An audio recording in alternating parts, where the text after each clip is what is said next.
And if you still have questions, then we can run a quick Q&A at the end, and that will be offline. And this event is run both on-site, and it's run at the same time live streamed on YouTube. So hello everyone at YouTube also. And Azure Skåne, how many of you have not been here before?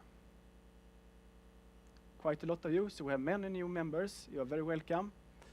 And Azure Skåne, we are a community, a kind of user group, and the purpose is to learn things, to connect and meet others, and of course to have fun. And we now have over 1,000 members. We had quite a lot of people at our meetings before the COVID pandemic, and then there was a period when it was very, very hard to organize any physical meetings, and now we are building up things again. But again, everyone is welcome regardless of your skills or previous knowledge about Azure. So we have all from real experts here to people who have just started working with Azure. And the people behind Azure Skåne, it is me, Johan. I even have my name on my shirt. And I have worked with Azure since the first beta version, around 2009. And I have worked for some really large companies and some smaller companies. And I'm as a consultant. And I'm a Microsoft most valuable professional. And then we have Michael here. Michael, he's working for Microsoft as a, what do you call yourself, cloud solution architect. So it's great to have him here. And then we have also Magnus Mortensson, who is a Microsoft regional director. And because we're on YouTube and not everyone knows about Skåne, so let's just talk a little about our location here, what we are. So we even have our own flag, which you can see is a mixture of the Swedish flag and the Danish flag. So we are this region at the southernmost part of Sweden. And what we're famous for? Well, we have this great large building turned into so. And we have this bridge, which is it's a fantastic view driving on this bridge. So if you come to Sweden or Denmark, I can really recommend trying this bridge. We have the world's best soccer player, of course, Zlatan Ibrahimovic. And if you like strong drinks, we make them here, Absolut Vodka. It's a Swedish brand. And also, we are very successful in creating computer games here in Skåne. So we have some big studios like Massive Entertainment, and you can see it's quite big titles. And during this presentation, everything shown here, it is public, and spread as much as you want about us, and use this hashtag Azure Skåne. Make sure you are heard, so people notice our hashtag on Twitter, and it becomes trending. And then I wish to say a thank you to our sponsors. And first, let's bring Forefront Consulting. Yep. Yes, hello. Maybe it's okay. I don't know if the mic is on. Is it? It's okay. Yeah, it's green at least. Maybe I try. Yes, thank you, Azure Skåne, of course. My name is Claes Karlsson. I'm head of strategy at Forefront Consulting. We sponsored this event, not only the pizza. Of course, we shared the history from the Souciance. Of course, it's the most important for us. The short of Forefront. Forefront is an IT consulting company. This is a very included company, but of course it's a very fun company. Not a big dragon. We are an extremely friendly company. It's all around the world is welcome in our company. We are 400 around people in Sweden, and we are 20 persons employees in Malmö just now. end of this year, I think we are 50 persons. So we are a growth company. Of course, these things we are here. This is very, very important to share our success stories and competence we have, of course. But the story of the forefront is, of course, everyone is included. So humans is very, very important. But human included with the combined with the modern technology. This is a story about the forefront. This is very, very important for us. So I think I will hand over to the main event. And of course, I'm proud to be here, part of Azure Skåne, but very proud to share the history from Souciance to tell you more about. Thank you very much. Yeah, you'll come a little bit later. Yes. Okay, and I also wish to say a really big thank you to our sponsor, our heroes, Foo Café, for helping with all the practical things. And yeah, you are big supporters. And just a few things before we start your presentation. We have something which is called digital badges. I don't know if you have heard about that, but that is kind of blockchain that Microsoft have created. And so it's like Bitcoin. You have a kind of Bitcoin wallet where you can collect your digital badges. So since you're here, you can collect this badger. We'll give you a QR code that you can scan. And then you can show this to Microsoft at some event, and you can get something nice back from Microsoft. So, this is like blockchain, so they can't be, forged or so. And here's the QR code. I will step aside. And we can, we can take this in the break.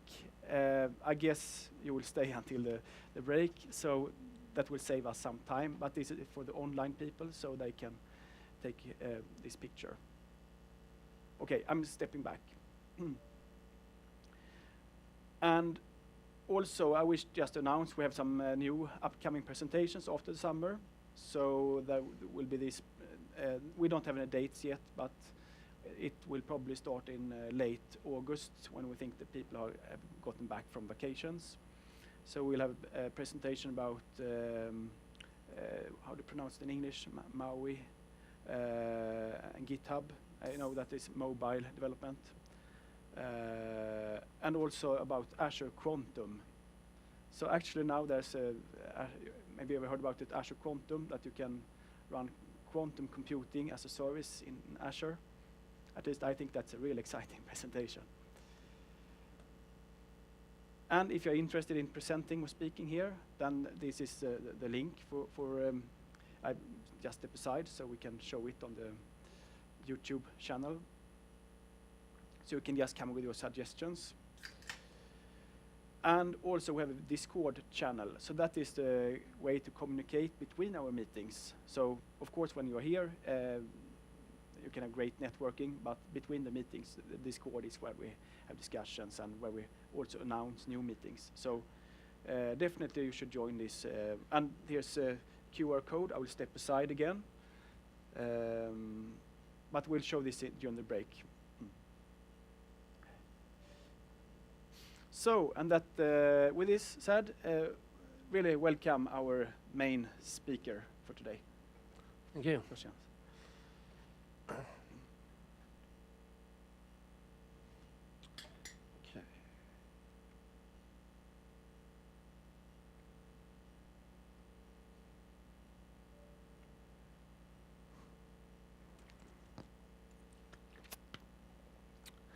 Okay, thanks everyone for joining us online and here physically. So I'm here to talk about how we can combine services from Azure, specifically from integration and analytics, to run flows, run data-driven flows that are a little bit different than how we are probably normally used to. The agenda today is we'll go through the Azure services that are involved. We'll look at how we can set up the architecture from a networking and security perspective. And then we'll look at some use cases, some simpler ones and to a little bit more complicated. And since the idea behind this presentation is originally based on a customer case, unfortunately I can't go into the customer case itself, but we also have some lessons learned from that case that I can share with you. And then finally we'll have some Q&A. Yeah, and I guess this has already been mentioned that I'm a consultant at Forefront. And if you have any questions now or later on, you can just reach me at LinkedIn or, yeah, that would be probably the easiest way. Okay. So these are the Azure services that we will be going into in one way or another. So we have, some of them are probably familiar to you who have worked with Azure before. We have Azure Functions over there. We have Keyvault, Blob Storage, SQL Server. And then the two that we'll be focusing mostly on is Azure Data Factory and Azure Databricks.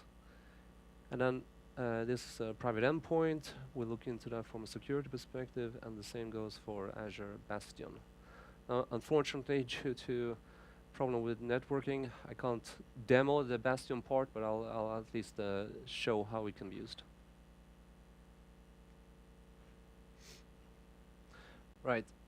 So I'll just briefly explain a little bit about Data Factory, and then we'll go into the service itself. So Data Factory is a cloud service in Azure for basically integrating data and transforming data. And it's code-free. You don't need to write, well, you do write some expressions, but it's basically not normal C# code or anything like that. So, but you do write some simple expressions, and it has a lot of functionality built in for monitoring, for managing, and connecting it automatically to Git repos. And and these are some of the main components that we'll be going into shortly here. So we have pipelines, and pipelines are basically, if you work with logic apps, it's basically the building blocks, the flows that actually do something. You know, so we have we can copy files, we can execute stuff. So pipelines are where these activities do the actual activity, but they reside within a pipeline. And then we have data flows where you can do this a little more complicated stuff like mapping, and data sets and linked services have to do where your data is coming from, the source and the target data. And then integration runtime we'll be also seeing. That's basically the engine that actually executes your activities. So you have the service itself in Azure that you can go into, and then you have the execution engine, which is the integration runtime. And there are different kinds, and we'll be seeing those as well. Triggers is basically how these pipelines get triggered. So you have, you can trigger them by scheduled, so every day, or you can trigger them by an event on a blob storage, basically. So when a file arrives, trigger this. Or you can do some basic customizations. But I would say the two most common are either scheduled or via blob storage. Okay, so let's have a look at that. Let's see if I can get this to work then. Right, so here we are. I don't know if you guys see if I'm standing here then. Yep. So here we have the Azure Portal, and if we go to the resource group, so. And then we can open the Data Factory here. So we can see that when you open the service in the portal, there are not a whole lot of options. We have networking, manage identity, and then basically just some monitoring and logging here. One thing I would recommend is whenever you create it, enable diagnostic logging, and we'll see later why you'll need it. But what this enables is that all the logs that are generated are sent to Log Analytics. So that's always a good thing. It doesn't matter if it's Data Factory or some other service in Azure enabling this diagnostic logging. But basically, you have this link here, Open Azure Data Factory Studio, which is where you'll mostly be working.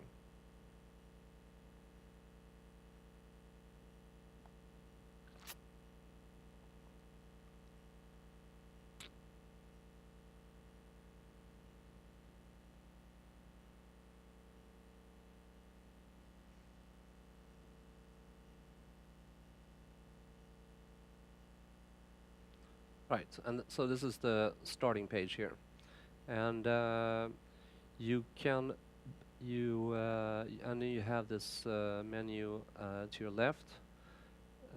So you have your author, your monitor, and your manage. And I think the best place to have a start is the manage part. So we mentioned integration runtimes before. So that's the engine that actually runs things. So if we go here, so one of the first things that this one is, just give me 1 second, I'm just gonna start this. Takes just 1 second. There we go. So, and there are different kinds of runtimes. You have the managed ones, which you can see here. It's the auto-resolve integration runtime, and it says the type is Azure, so Microsoft is managing that for you. So it's like a managed integration runtime, and it's running. But you also have a second one called the self-hosted, and the self-hosted, you're basically installing the runtime either on-prem if you want to access on-prem, or in a VM if you want to have it in a virtual network, for instance. And we're gonna be focusing mostly on the self-hosted one because I think that's a bit more interesting. There's a third one we'll see at the end for the lessons learned, which is the managed VNet one. So once we go into the networking, all the stuff we do for the networking, there is actually a managed version of that, but there are limitations that you need to consider if you're going to go with that third option. Okay, so this is the first step, that you set up your integration runtime. That's the engine. And then you can set up something called linked services. And then linked services is basically your where the sources of your data, basically. So where is your data coming from, and where do you want to send your data? So we can, or not just data, but services that you want to talk to. So that is, we can see here that I have a linked service for Azure Function. I also have for Databricks. So any service that Data Factory wants to connect to, you set it up via a linked service. So if we look at, for instance, a new one here. Let's just see if this has started yet. It takes another minute, probably. Sorry. Yeah, so if we click on new and then just have a quick look before we go into the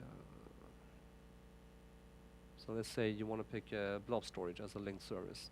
So, and linked service, the good thing about them is that they are reusable for multiple pipelines.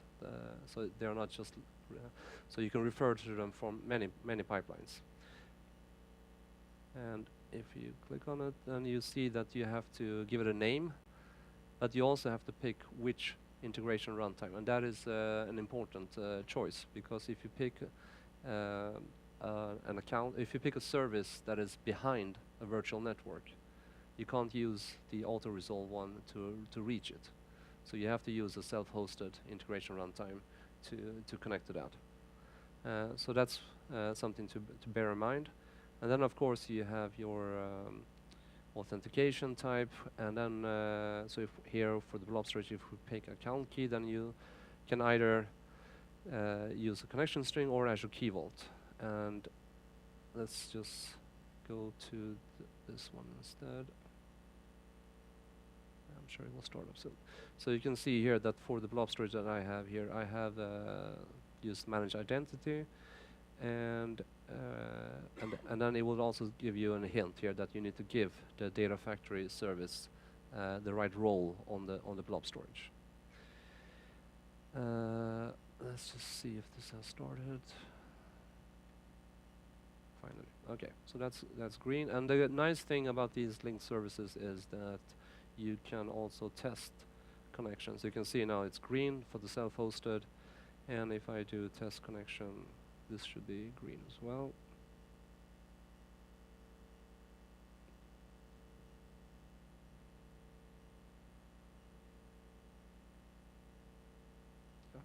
Okay, so that means that your self-hosted integration runtime is able to connect to the blob storage. If there were connectivity issues, it will give you an error message, and that will probably give you a hint where to troubleshoot. That's usually some kind of networking problem.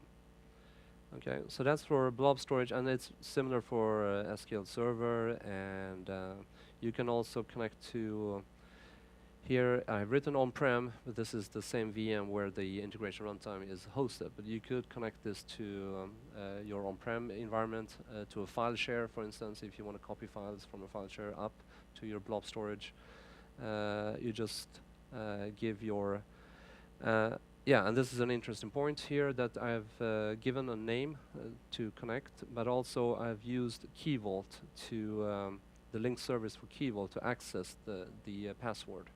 So this is important thing from a security perspective, that you can refer to the Keyvault secrets in here to connect to the services.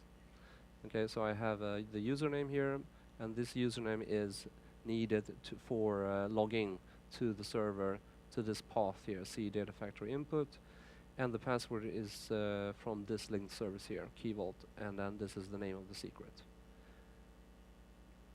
And then we have others for Databricks functions and so on. And there are many different kinds of services here. You have stuff from Amazon and many from Azure and so on. So it's quite a lot. Okay, so let's cancel that. And then, of course, we'll look into this one actually later. So let's go to the author tab, and here in the author tab is where you actually do the development work. So you have pipelines here, and we have a few pipelines that we'll be going through as part of the demo. And pipelines is basically your building blocks where you build your flow, yeah, the actions that you want to take. And then you have data sets, and data set is basically, so remember the link service connects you to a blob storage. Dataset tells you which container do you want to connect to, or which folder in a specific container you want to, or more detailed granular filtering, like only these files, or and so on. So dataset is more granular, and link service is just to the service itself.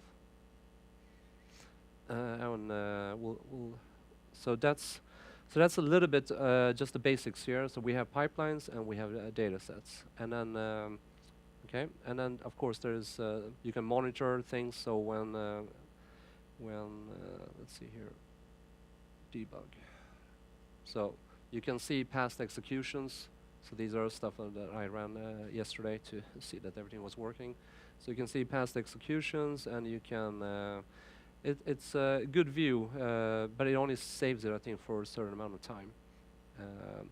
And then you can click on it and view even more detailed logs and metrics. So that's also pretty good. So you have a monitoring here. Okay, so that's so we'll go into the pipelines a bit more, but then let's go into, I think the next slide on the presentation was for Databricks. So let's open that.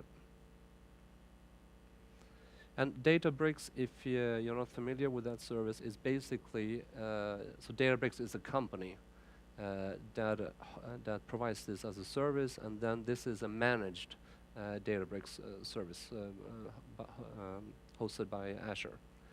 And behind the scenes, it's basically an Apache Spark cluster. So you have a cluster of machines, so very simplified, you have a cluster of machines, and then Databricks helps you to distribute your processing over those machines. And then you can write code to do this, and we'll see a very simple example of that. So if you have a very large amount of data, you want to crunch it, you want to aggregate, or you want to do machine learning stuff, you can use Databricks for that, and then behind the scenes is a cluster of machines, and then it will help to spread out the load for you, and it has a lot of other features that you can use. So let's open. And again, here you see that there are very few options to play around with, but again, it's important to enable diagnostic logging, so we get logs to log analytics. And then it says large workspace, so similar to Data Factory, it has its own web-based, and then via Azure AD, and then this is the web-based interface where you do most of your work. And so it has basically 3 environments that you can work with: data science and engineering, machine learning, and SQL. I've only been working in the data science and engineering, so that's the one we'll be focusing on. And so from when you create a whole new Databricks environment, so there are a couple of things to think about. The first thing is, of course, this is just a workspace where you work, but there is no cluster created yet. So the first thing you need to think about is, okay, I need to create a cluster. So that's in the compute.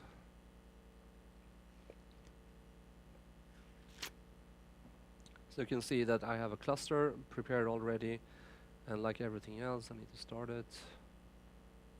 So we have a cluster called Azure Meetup, and it's created by me. And then let's see if I click on it. And here are some of the details of the cluster. And I guess the most important thing is that we can see here that the cluster is basically, you have a main node, this driver, and it has this spec. So you have a 14 gig memory, 4 core, and then you have workers that do the work. So the driver is the one that is distributing work on the workers, and each worker has a 40 gig memory. No, sorry, together I think it is. And then and the driver can increase the number of workers as the load increases. So you have so you need to create a cluster. That's the first step. And once you have created the cluster, then you're basically almost ready to start. And the way you start is the easiest way is if you go to workspaces, and then here you can get started. So if we go to look at this one. So yeah, this is because the cluster is not started yet. And this is basically a what is called a notebook, basically, a Jupyter notebook. And here you can write your code, and there are different languages you can use. You can see at the top here, it's called Python, and each blocky thing, the square, is called a cell. So you can write code in the cell here that does one specific thing. And then then you can write code in the next cell that does another specific thing, and then you can execute these cells separate from each other. So basically a way of dividing your code into small chunks, basically. If this first cell executes and something is stored in a variable, the second cell has access to that. Okay, so we'll be coming into this code a bit later. But then, okay, so this is how you write your code. And then, of course, what do you need to do? Well, imagine that you need to access something that requires secrets. So you need Databricks to connect to Keyvault. So how would you do that? Well, let's see if I can.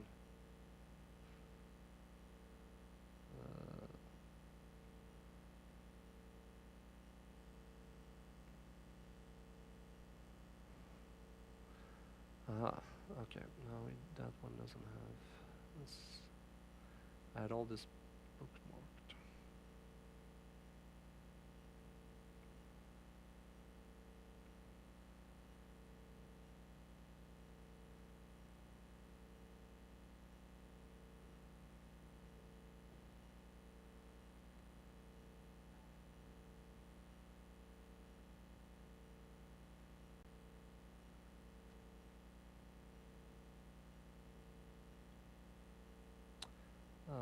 Okay, I will try to find the link. It's basically something like this. Let's see. I will try to find it at the end. But basically, there's a link. It's related to your cluster ID here, and you need to. Yeah, and that's something you need to be aware of. Basically, it's just a configuration, and then you will need to provide. So if we go to Keyvault, so that's another thing to bear in mind. So if we go to Keyvault, we go to access policies.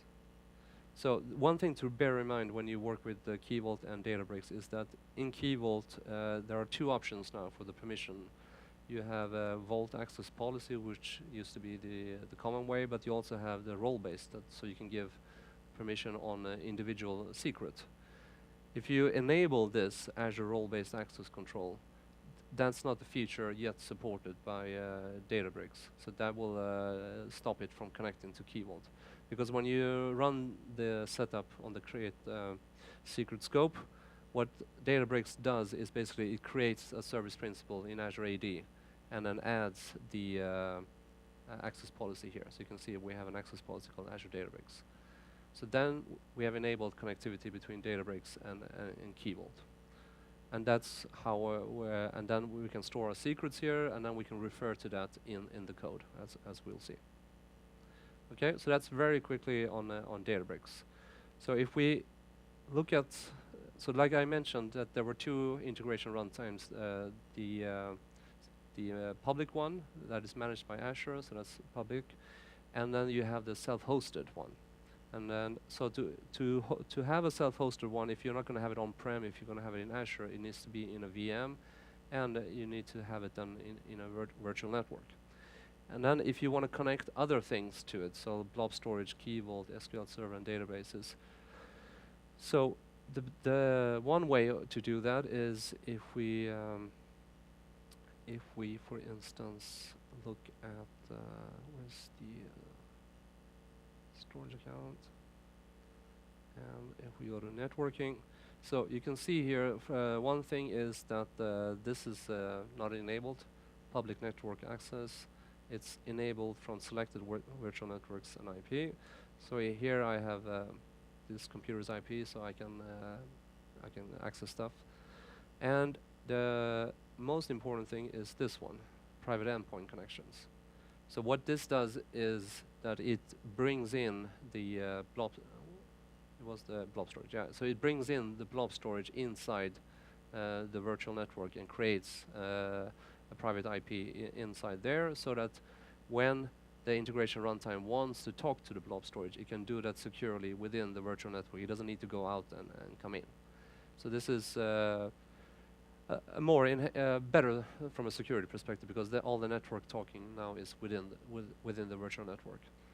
And similar to other services, you can, so if we go to Keyvault again, from a networking perspective, you can see here that allow access from all networks is not only selected. You don't need to actually add any virtual network here, because the private endpoint is the one that is connected to the virtual network. Right, and then, so another thing to bear in mind from a security perspective is that, let's see, where did there? So we have the VM. How would we install the integration runtime inside it? Well, you would need to log into the machine, and normally you would have to do RDP, remote desktop login to the machine. Now, the best way is actually to disable the RDP port, so that you can't use RDP to get in. Instead, what you can do is use Bastion. So that's a service that you have to pay for, but the nice thing about Bastion is that it, instead of it basically opens a tunnel into the network, and then you can log in. Now, unfortunately, I can't use it since this is not my computer, but you can log in from your terminal, and then it connects a connection up to the machine securely. And then you can then copy files to the machine. So if you want to copy the installer or files or whatever. So that's the most secure way to copy stuff without opening up the RDP port, is to use Bastion. And The only thing about Bastion is it has 2 tiers. So there's a basic one, I think, and a standard one. And standard one is definitely more expensive. So just bear that in mind if you're a heavy user of Bastion. That think about the cost as well. Okay, so that was a little bit about the security, so storing secrets in Keyvault and how we were trying to access them. And from a networking, we're trying to protect stuff so that everything is flowing within the virtual network, so we don't have anything publicly accessible from the internet. Okay, so if we go back to the presentation, I think we are ready to look at the use cases. So I'll just show you. So the first use case, which is basically something like the Hello World version of Data Factory, and we're just trying to copy a file from a blob storage to another blob storage. So we have a file here, and we want Data Factory to copy it. This is quite a large file, as we'll see. So let's go back.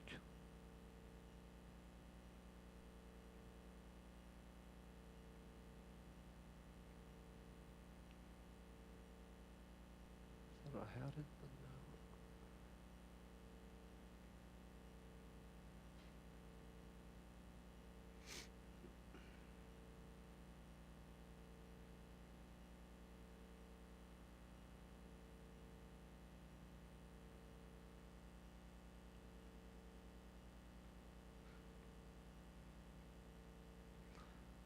Right. Okay. So this looks very very basic. You only have one activity there, but actually it does the main work, as we'll see. So in the pipeline section here, if you click at the very top, you can see that you can create a new pipeline, and that just opens the palette with nothing. Or you can create a pipeline from a template. So if I click on that, there are ready-made templates available that you can copy, configure, and then use them for various use cases. Maybe if there's time, we'll see. But then, so we have our pipeline here, and then this is, and these are the activities. So you can see there's one area called Move and Transform. So if we open that, we have copy data and data flow. And data flow, we'll look at that shortly. But this is the copy data, as the name suggests. So in the general part, there's not much to do, just the name here and some retry and timeout. We're not going to do so much about that. But here is the source. So where is your data located? So you need to specify a source data set. And then, so if we look at the data set, you can see that the data set in turn is connected to a linked service. Okay. So if I go back here, we are saying that the data set here, and we're saying that the file path is in the data set. And if I open the data set, we're saying that the file path is in this container, df input, and the file is called salesrecords.csv. So it means that, and then it's using this linked service to connect to that blob storage. So we have a blob storage. Inside that blob storage, we have a container called df input, and inside that container, we have a file called salesrecords.csv. That's the source. And then sync, strange name, but basically sync is target, where you want to copy to. And then same thing here. You have your data set, and then you can choose your copy behavior. So if you want to add metadata to the file that you have copied and so on, but it's not really much to bother. But here we have the same linked service, and here it's just a different container, df output. And since I have not specified the file name here, it will just use the same file name. Okay, so let's let's just okay. So when you build things, there is a validate button here. This validate can help you to find out configuration errors. So let's just imagine.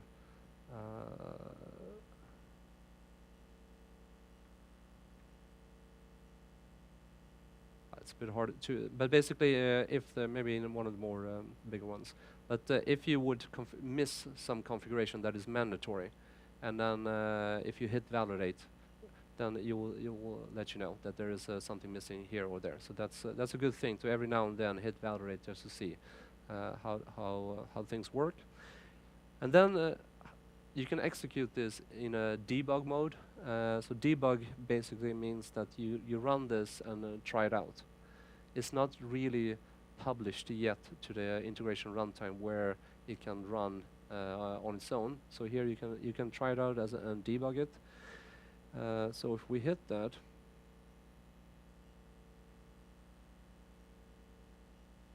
and so that's just while that is takes a few seconds, and then I'll just show you. So here in the storage account, you can see in the container we have our the input container. So the whole thing it should do is just copy this file, and it's almost 600 meg file to this container here. Okay, and all right, that was done. So if we click on this, you can see here that what you can see is that there is a door thingy that says input. So that's the input to the activity, and there is not a whole lot of interesting things. But if there were multiple activities connected to each other, you can see what the input was from other activities. So you can see that it found the sync and some metadata settings here, and then the output. But the interesting part about is this. So if I click on the glasses icon, you can get some basic statistics about how fast the data was transferred. So we can see that it took about 16 seconds, and throughput on average, I guess it was this. So maybe blob to blob is not that interesting, but if you were copying from on-prem to Azure, and you had a lot of data or many files, this will be interesting to see. Is it going fast enough, slow enough, and so on. And you can, if you have a long-running process, you can view this in real time and see how fast things are going. Okay, so that was a simple. That's like the most basic thing you can do. Just copy one file over. Okay. You can do the same thing from a server. Okay, so this is the same thing, except now I have from a virtual machine instead. Okay, so again, you just configure your link services, configure your data sets, and then you can transfer the files. I will not run this one, so instead we can move to this one. Okay, so we've looked at a little bit sort of the main building blocks usually when it comes to these kind of flows is moving files from one place to another, because that's the main step anyway, that you usually have data somewhere, you want to move it up to blob storage, and then from there you do all your processing. But what if you want to don't want to copy it to blob storage, you want to insert it in a database? So that's also a pretty common scenario. So here we have the source.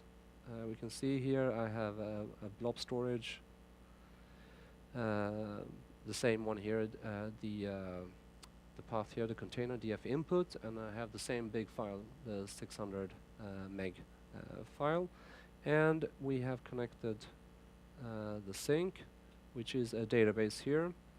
And there are some options that you can use for when you use the copy activity. You can do an insert, so you will just insert the rows, upsert, so if update if the row exists, or you can call a store procedure if you want to. There are different patterns, so if you want to use a more complicated pattern, you can of course say you want to do something with every row of the line that you're looping over. Then you will need to first read the file and then loop over every line, and then you can use another node here. It's called the lookup activity, and then from there you can do more complicated SQL queries if you want to. So this is just for simple insert upsert. And then you can also, let's see here. Yeah, you can also, if you want to auto-create the table. So if the table doesn't exist, it will create the table for you. And the name of the table will be the same as the file name. In this case, I already have a table, so I'm not going to do that. Now, this takes a few minutes, so instead of running this, I can just show you the same thing that was run yesterday. So it took about 8 minutes. And the SQL server itself is a basic server environment, so it's not a very high performance, but I think about 8 minutes, and I already had the data from the beginning as well. So you can see here that, and you can see some of the metrics on this as well. So it's pretty simple to get started for doing something like this, that you have a lot of data and you want to either insert it in a database or do an upsert. And again, if you wanted to do more complicated things, you will need to, as we'll see, use looping and loop over the rows and then write queries for it. Okay, so that's files, from file to a file, and file to a database. Okay, and then we come to this thing called, I'll just quickly mention that we have, so like I mentioned here, copy data, and then we also have iterations, so a lot of things here, and there are other of these activities. Okay, but let's go to this one. So this is a data flow, and the activities that you find here, you can't actually map or do anything like complicated mappings. You can write some expressions to do some simpler things, but you can't like map the rows from the CSV and do some in-memory processing and then change that before they go into the SQL server, the database. For that, you need to use data flows, which we find at the bottom here. There's just one catch that we found out when we were trying to use this. We saw this and we thought, okay, this is great. I don't need to write any code for it. But data flows only work on the managed integration runtime. And since we had a self-hosted integration runtime, we couldn't use data flows. So that's something to also think about, that if you want to use data flows, it only works on the managed VNet, or basically both the managed ones, and not the self-hosted. But I'll just show you what the functionality is. So you need to, there is a node here called data flow. So if you open that, it will ask you which data flow you want to connect. I only have one here, and then you will, and I should mention why you see this. And data flows is also behind the scenes a Spark cluster. So this is a managed Spark cluster by Microsoft. So when you run a data flow, what Microsoft does is start a cluster behind the scenes. Okay, so that also costs money to bear in mind, and we'll see that soon. So if let's go to the data flow, and then we can see I have a data flow here, and then we go in there. And this is a very, very simple data flow. I'm not a BI specialist. I would think that they can create more complicated flows than this, but this is very simple just to see how to get started. So what we want to do is we have these sales records, and we have a few fields, and we want to aggregate the output based on this field, and the field that we're interested to aggregate is by region. So there are many regions, and we want to aggregate them by the specific region. So here you will need to, just like before, we in a data flow you need to specify your source. So this is called a source. It says add source. Yes, you need to specify where is your data coming from. And I've just added the blob storage. You can see how I have a blob storage here, and this is the sales record file. Okay, and then let's see. There's nothing. Yeah, sampling. That's an important one to be aware of. So sampling basically means that when I'm processing the data, only take these amount of rows and not the whole thing. So if you want to just test your data flow, and you don't, so if I had a 2 gigabyte file here, and I don't want to run the whole thing, you can just specify on the sampling like 100 here. Enable, and then you can specify. Yeah, it says there row limit 100. So it will take only the first 100, I guess. Okay. And then the source options, there's nothing here. Right, so you can see here that it has tried to understand what are the different fields in the file. So we have a bunch of fields here: region, country, item type, and so on, until total revenue, total cost, and total profit. And then you can specify the formats here. If the format, the type is not correct, you can specify the types. Before they were all strings, I've made some to integer and double and so on. Okay, and I think we can, yeah. Right, I need to turn on. So this is, it's telling me this already. Please turn on debug mode, and then it says here, wait until the cluster is ready. So we need to turn this on. And it will tell you, hey, we have a core of this size that we need to start. And then the debug time is basically 1 hour time to live. So if you don't use the data flow for 1 hour, it will automatically shut itself down, so it doesn't cost money. So let's just start this. Usually takes a few seconds. We can go to the other parts. So here we have our aggregate logic. So we can say here that you can see on this plus thingy that if I click on this, that you can now select different kind of actions. So you can have, there are a lot of complicated things. You can start a new branch, and you can run things in parallel. You can split things based on some condition. You can join things and so on, as you can see. But you can also do pivots. You can aggregate things, which is the one that I will show, and many more. So this is where you pick what kind of action you want to do on the data, or if you want more sources. So you could add 2 or 3 data sources. If you have 5 files, 6 files, and aggregate all of them based on some logic, you can do that as well. Okay, so we can see that the debugger should be up and running. So we have, let's see here. Yeah, so we have a group by the region, and the thing that we're interested in is the total number of orders and units sold and the sum of profits to count those based on the region. And if I do a preview here, let's see if there is.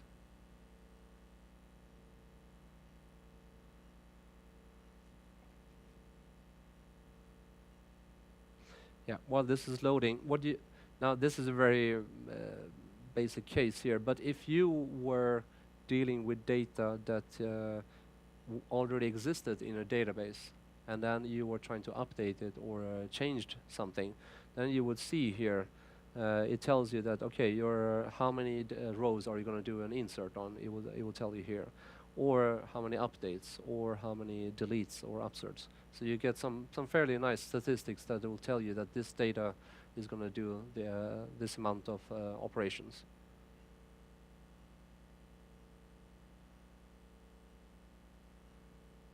Yeah. Okay. So what was nice about this is that I actually didn't run the whole thing, but I can still preview what the action will look like before running for real. So if I had done something wrong on my aggregate logic, I can go and fix it and then do a preview again, change it, fix it, and do a preview again. So here we can see that these are the regions and the total number of order for that region, units sold, and then sum of profit. Okay. So now what we want to do is we want to take this aggregated data and we want to save it somewhere. So that's the final step here, that we want to save it to a file. And then what you specify is, again, a data set. So we have picked our data set here. And let's just see. I have picked, you pick a file name. And then the most interesting part is actually this. And here you can do the mapping. So what you can On the left hand is the input columns. That's the columns from the aggregated view that we saw in the preview. And the output column is what the column will be when they are written to the file. And then you can just see that it's basically done, the mapping for me. It's sort of understood that this is the way you want to map the data. And then if you don't want to do auto mapping, you can disable that and fix if the auto mapping wasn't correct. Okay, but this is only in a debug. So how do you actually run the whole flow, not the preview thing? Well, you can't run it in the data flow.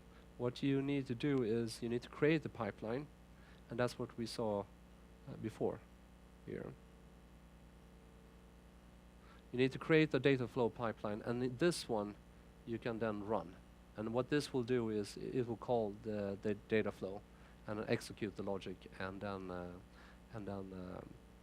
run it. So you can't just run the data flow like inside there. You need to create the pipeline, have this activity, data flow activity, and then refer to that data flow.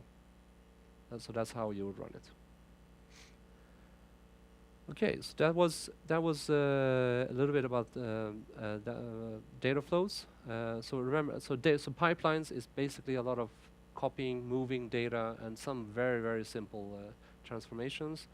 And data flows is when you want to build more complicated mappings, basically. Now we've only seen like one activity here. So what if we want to do a bit more complicated stuff? So let's. This is this one sort of combines the Databricks, Azure Functions, as we'll see here. So this is a bit more realistic scenario. So we have a node here called not node, but activity called get metadata. So the copy file, it copies one file. So it doesn't like copy all the files at the same time. But also, what if you have logic that depends on the type of file, like the file name? So if you have different file names and you want to do something based on a specific file name, well, you can't do that in a copy file activity. For that, you need to use this get metadata. And the get metadata activity, it doesn't move the files, but it will get the file names and folder and all that stuff, and then it creates an array of that data for you, as we'll shortly see. So in here, you can see that we need to specify a data set. So here I've specified, it's just a blob storage where I have more than one file. And it will then ask you, well, what kind of metadata are you interested in? Since I have not specified, I'll forget about that. But it says basically what kind of metadata are you interested in. Now if I click on new, and then if we scroll a little bit, let's see if I can. There are more there, but it doesn't show it. But basically, you have child items. Child items is list of all the files or folders. Okay, and then there is item name. So what's the name of the file? Item type. Is it a file or is it a folder? So you need this metadata. Why do you need that? Because we need to loop through each file, and then we're gonna take some action. But of course, what if at the time that you run it there were no files? You don't want to continue processing. Maybe you want to throw an error that, hey, I was expecting some files, but there were no files to handle. So you can have an if condition here, and then in the if condition we can, and then this is that I was mentioning before, expressions. So you can write these basic expressions. So here I have an expression that basically you refer to an activity, like with the activity function here, and then you just give it the name of the activity. So I have the name here, get list of files, the same, and then the output and child names. Child names is the array of files. So if it's not empty, then it's true. The if condition is true. But if it is empty, then it's going to be false. So we're checking if there are any files, and if there are no files, then it goes into the false, and then here you can throw an error. Okay, so and then we can have an expression here too. It says, okay, no file found in storage. Which storage? Well, this is the interesting part here again, that you can refer to the storage name via parameters, as we'll see. So this is the pipelines, and then so pipelines, and then we have the parameters, and then the storage name, parameters, container name, and these come from over here. Parameters. And why would you need parameters? Well, the one thing that once you start building is that you'll start building multiple pipelines that do similar things, maybe, or on the same data source. Now, if you use parameters, you can basically build your pipelines in a generic way. So it's more metadata driven. So that for the same data source, you can just change the parameters during runtime, and then it will connect to a different container, for instance, instead of creating a whole new pipeline or data set for that. Okay, so that's, and then we have a loop, and then this loop, all it does is, yeah, we just give it the array, and then that's the array that it will loop over. And then inside here, we have a couple of things going on. So if I zoom out a little bit, we have we're calling a Databricks, and we'll soon go in there. But basically, there's a node here for Databricks, and we're going to call that notebook. That is called. So we're referring to the linked service, and then we have the. Let's browse that.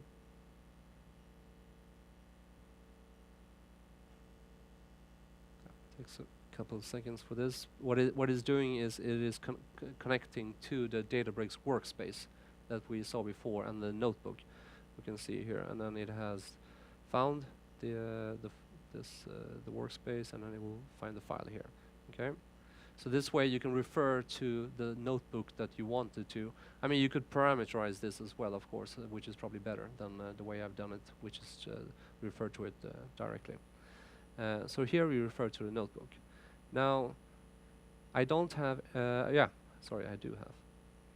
So how do you then give parameters to your notebook? So maybe there are things that you want the notebook to not hard code, or you want them to, things that could change. Maybe the path to a file that the notebook is going to consume, and you don't want the notebook to have that in its own. You want the Databricks to manage that. So you can create, in the settings, you can create something called base parameters. So you can see here that I have a bunch of parameters here: Data Factory name, pipeline name, and a few others. And these are actually going to be, I'll hopefully show you for the logging. And these are system parameters. So pipeline.datafactory is not something that I have created. It's a system parameter where you can get the Data Factory, the name of the Data Factory. And this is the name of the pipeline, and so on. So why am I doing this? Well, when you're even in a simple flow like this, what you want to do is, of course, when you want to go into log analytics, you want to be able to look for the logs, and you want to have some correlation between them. So when I have a pipeline that is executed, I have Databricks that is logging, and I have my Azure function, which is the one here. I have Azure function that is also running and logging. So you want to have some sort of a correlation ID that is going through all of these different services, so that you can search based on that. And then in log analytics, you can get all the logs for these services. So you don't have to go and look at each individual one. So and that's this is one way of doing that. I'm sure there are other ways, but this is one way where I am basically just taking the Data Factory metadata, giving it to Databricks. It will use that and log. I'm doing the same thing in Azure Function. So let's go here and see. So you can see this is one. This is took me a while to figure out how you would actually do this, but you can see here that when you need to refer to your function and select the method. So in here I have a get, but here then you and this is maybe not the prettiest thing and the best way to do this, but basically you need to create a string of that. This get latest path is the name of my Azure function. Okay, so you need to know the name of the function. That could also be parameterized, of course.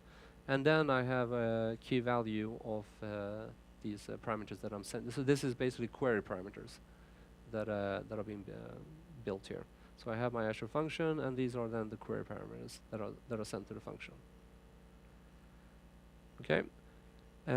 So the output from Databricks that needs to be saved. Why? Because what this flow is basically doing is that we have our a large file, and in Databricks we're gonna split that into two different files. So we take the sales records file that we saw before, it's gonna split it into two and only take a few of those columns. And then it's gonna Databricks is gonna save that on blob storage. It's going to return back the path to where it saved it, and then we're gonna give the path to Azure Function, and it's gonna return the file names that it found in those paths. Okay, so if we go to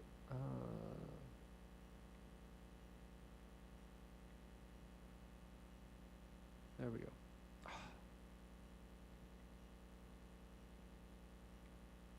Right. So if I zoom in a little bit, maybe.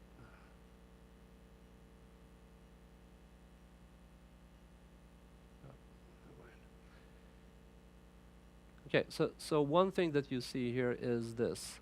Right off. So how would you do logging in Databricks? That's something that actually doesn't quite exist out of the box, which we found out. You need to actually configure that in a way. So the way you can add packages, Python packages, to Databricks. So the packages that don't exist out of the box, you actually need to configure them yourself. And the way you do that is you need to go into the settings of the cluster, and then into libraries. And here you can see I have a library called Open Census Ext Azure. And this is a library that enables you to write basic log statements like logger info, logger debug, logger error. And it's installed there. And the way you would install that if you didn't have it is you would click on install new, click on PyPy, and then write the name of the package, and then click on install. And that would, and then you would have to wait a while, and then you need to restart the cluster. Okay, and then 5. Yep. Okay.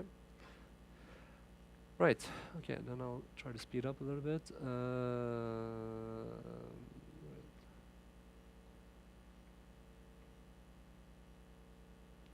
Right. And so, as you can remember, for logging to enable logging, you need to give it the application insights key.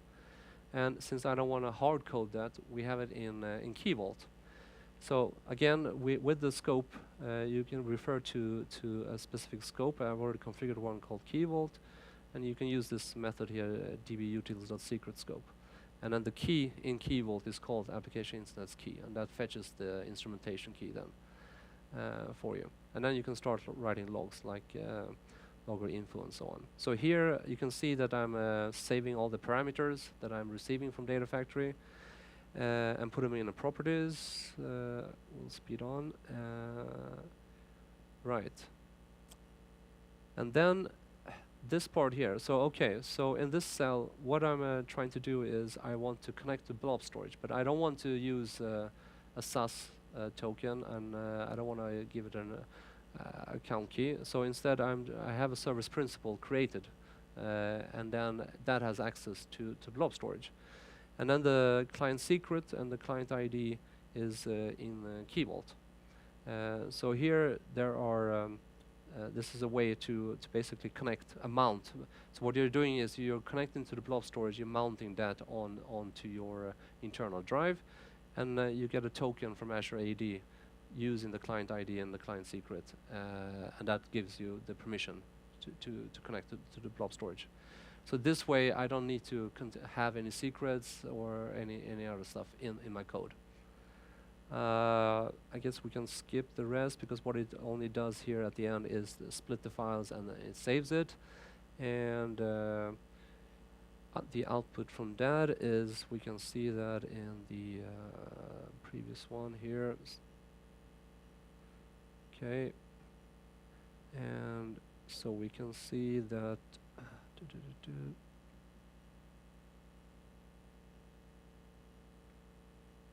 okay, so this is the run output. That's the output from the Databricks. So you can see that it saved a file in this storage in this container, and this is the name of the file. And the Azure function, what it does is basically goes there and returns back the file name itself. So we can see here that if we go to the Azure function one, there, one of these.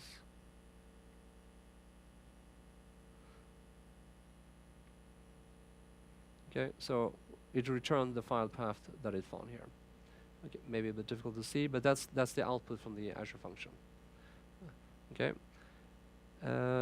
so that's how you could build a flow where data. So this is a common case where you have Data Factory basically as an orchestrator. So not just copying files, but also managing a more complicated process. So you can call Databricks, you can call Azure Functions, get the data from each other and pass them as parameters. In the custom case, we had a Databricks to do machine learning models.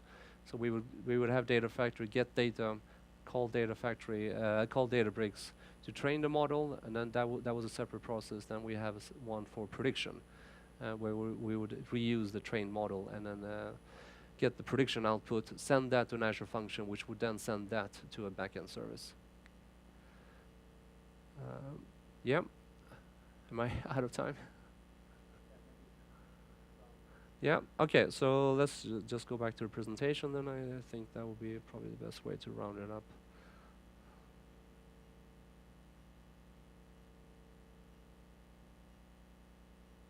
Yeah, one thing, if you're going to be a heavy Databricks user, especially for machine learning, enable something called experiments.